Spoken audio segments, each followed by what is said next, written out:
injury.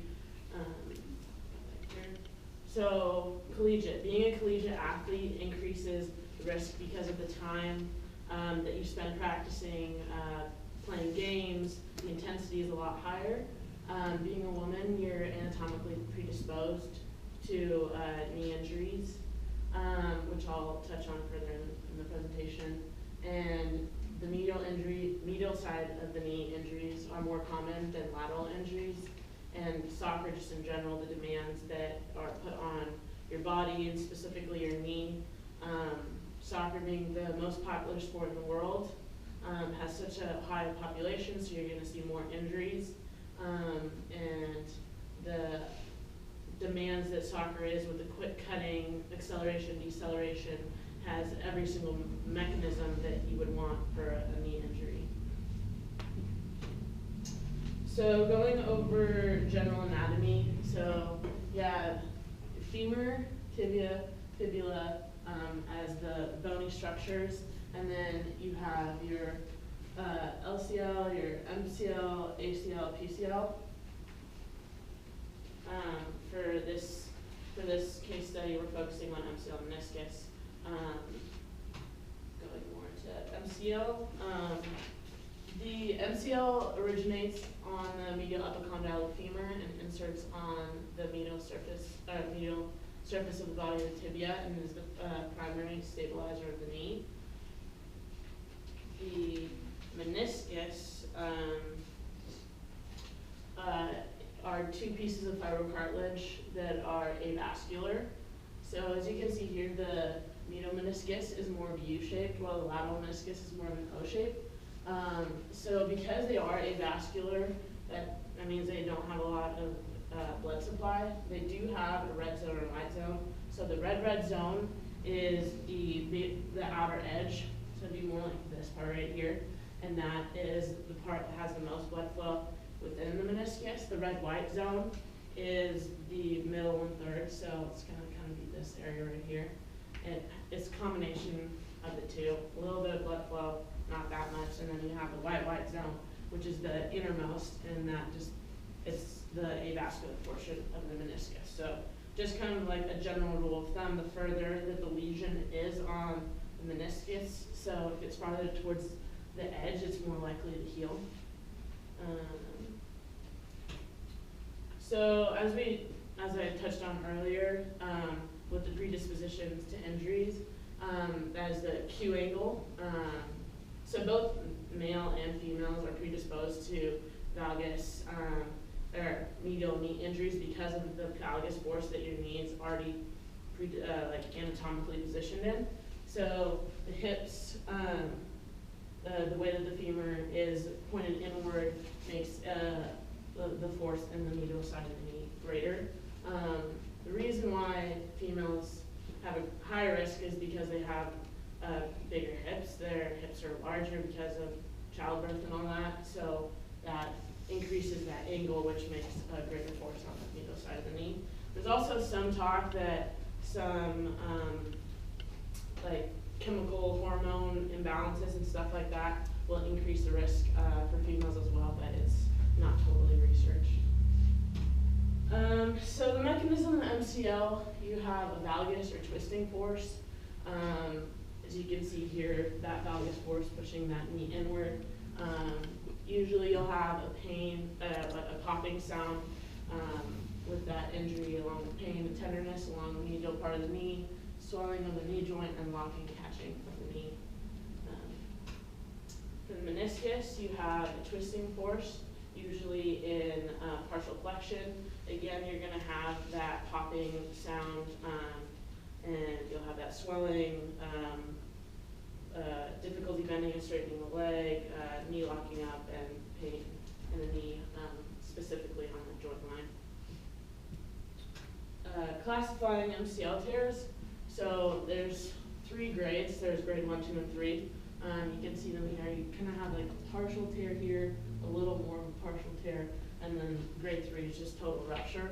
So grade 1 is going to be your normal mild instability and flexion with a hard endpoint. Grade 2 is your moderate instability, inflection, a stability and flexion and extension with a hard endpoint as well. And grade 3 is a gross instability with soft or no endpoint, and that's because of that full rupture that you see. You're not going to have anything to stop it from doing. In this specific case study, we had a 21-year-old female soccer player. She was tackled from the side, making her knee twist inward and pushing a valgus force in. She felt a pop along the medial and joint line of her knee, and on the field evaluation showed a positive valgus, negative varus, positive McMurray's, and then negative anterior drawer and posterior drawer. The athlete came to the treatment center the next day with swelling over the medial aspect of the knee, tender to palpation of the medial aspect along with the joint line, a decreased range of motion. Again, the tests were done again to make sure there wasn't any false positives, so she ended up having a positive valgus test, positive McMurray's, was then referred to team doctor that scheduled an MRI. MRI came back with a grade 2 tear of the medial collateral ligament and partial tear of the lateral meniscus. At that point, the decision was, okay, what do we do? Do we treat the MCL surgically because she does have a grade 2 tear? And what do we do with the meniscus? The MCL usually has like a 95% chance of healing properly. There are many factors playing into that, depending on like where the tear is on that MCL, but there's 95% chance that they'll heal without surgery. The meniscus, on the other hand, that's more factors play into that of whether to do surgery or not. In this case, the MCL was treated non-surgically, and the meniscus was treated surgically. So as you can see here, this is an intact meniscus, and then you have that torn meniscus right there. There's 3 different ways that you could treat surgically a meniscus. You have a meniscectomy, a meniscal transplant, a meniscal repair. With the meniscectomy, you're partially removing or totally removing the meniscus, and then going in with kind of like almost a sander to make sure that the edges aren't rough or there aren't any flaps, because when the femur is gliding on that meniscus, you don't want it to catch and making that rip larger. With meniscal transplant, you're taking a donor cartilage or cadaver and transplanting that into that meniscus. That's not usually done in athletic populations, so it's the least common. And then the most common is the meniscal repair. It's kind of like the gold standard of practice and all of this. It does depend on where the tear is, because as we talked about before with the red zone and the white zone, if the tear is in the white zone, you can't do a meniscal repair there because there's not any blood flow to make it heal. So it has to be on the 10 to 25% of the lateral meniscus or 10 to 30% of the medial meniscus to be able to have a successful meniscal repair. In this situation, the inside-out technique was used. So the surgeon enters the knee from arthroscopically with a needle that has a suture already in it. You can see there's 2 that get stacked on top of each other on either side of that flap or of that lesion. And then the forceps loop through that first loop to bring it in and tie a knot. The point basically is you want that meniscus not to be hanging out, not to be open, so the femur can't make the rib larger. For rehab, the main focus was the post-op knee, so restoring range of motion, eliminating effusion, making sure that you restore leg control, and protecting that post-surgical knee. The general return to play rehab goals were returning strength, range of motion, flexibility, and no pain. With a 24-week rehab program, and that's because of that meniscal repair. So we'll talk about MCL first. So the MCL was done in phases, and this was all working around that meniscal surgery. So you want phase 1, you want to protect the injury, promote healing, limit inflammation, swelling, regain range of motion, and muscle activation. And then once they were able to do that, they had to meet the criteria for phase 2 to be able to move to that second phase. So that's just normalizing the gait, making sure they can walk with little or no effusion. The range of motion is a little different because with that phase 1 of the meniscal repair, they're only allowed to go to 90 degrees of flexion. So this is, I guess, the meniscal, we'll talk about later, the meniscal rehab was the main focus, and this was kind of sporadic through that whole rehab process. So phase 2 of the MCL rehab, you're regaining strength, you're figuring out what created those, the predispositions. Do they have a weak hip abductors? Do they have misaligned hips? Do they have weak core? Making sure that you focus on those as well. Again, meeting that criteria to move to phase 3. And then phase 3 is progressing to jogging, assessing physical performance, incorporating functional training, so sport-specific stuff. So diving into the meniscal repair, or meniscal rehab, which is more time structured. They were full weight bearing and extension, but with range of motion 0 to 90, they were non-weight bearing. You wanted to isometric quadricep strengthening. You have an example here of what we did for rehab.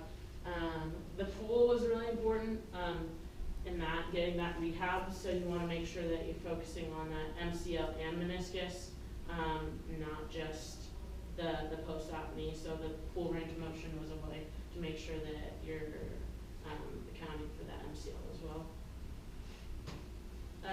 Phase 2, which is weeks 2 to 6, not much has changed with the weight bearing or range of motion, but you're now adding in closed chain exercises. So those closed chain wall squats. Phase 3, which is weeks 6 to 12, you're now full weight bearing. You're not using, the athlete did not use the brace. They progressed the full range of motion, and they started to do hamstring proprioceptive exercises. And you're doing full range of motion in the pool as well, but not swimming yet. And then weeks 12 to 20, they can now start swimming. They progress with exercises, and they can start doing sport-specific activities at week 16. So just return to play guidelines. This is the criteria that the athlete met in order to be able to return to sport practice. So being able to have quadricep and hamstring strength, 90% of the opposite leg, being able to jump, being able to jog, full speed, run, shuttle, change directions, basically making sure that they can do all those motions that happen in a soccer game, in a soccer practice, in a controlled environment before they go out and do it in an uncontrolled environment. Looking at more specific stuff with progressing from that figure 8 that we see here, we want to make sure that they also do the zigzags, because figure 8s, it's more of a smooth turn. In soccer, you're going to do sharp cuts, and so that the zigzag cones reproduces that mechanism, and just making sure it's really sport specific in that section. So in conclusion, knee injuries are really common, especially in soccer. You're going to see them with the amount of people that play soccer, with the amount of women that are now starting to play soccer. You're going to come across them. Injuries aren't usually isolated in the knee. They're all very interconnected, and so knowing how to make a rehab plan, knowing how to tackle that injury from, with, for example, in this case, with MCL and meniscus, making sure that you're not, forgetting about one injury and just treating one. You're trying to treat that, holistically. And that's the second point, where you have to make sure that you're taking into account with whether the core is weak, or if the hips are out of line, or the hamstrings aren't as strong as the quads, and making sure that you're touching on all those. Okay.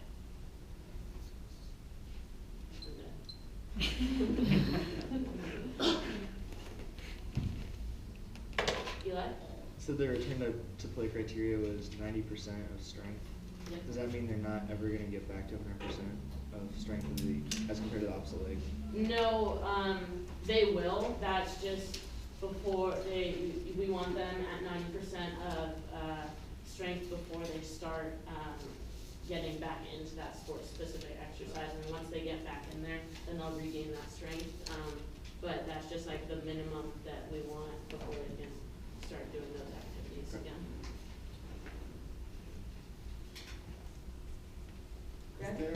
Is there what's considered a safe or minimal Q angle? Probably.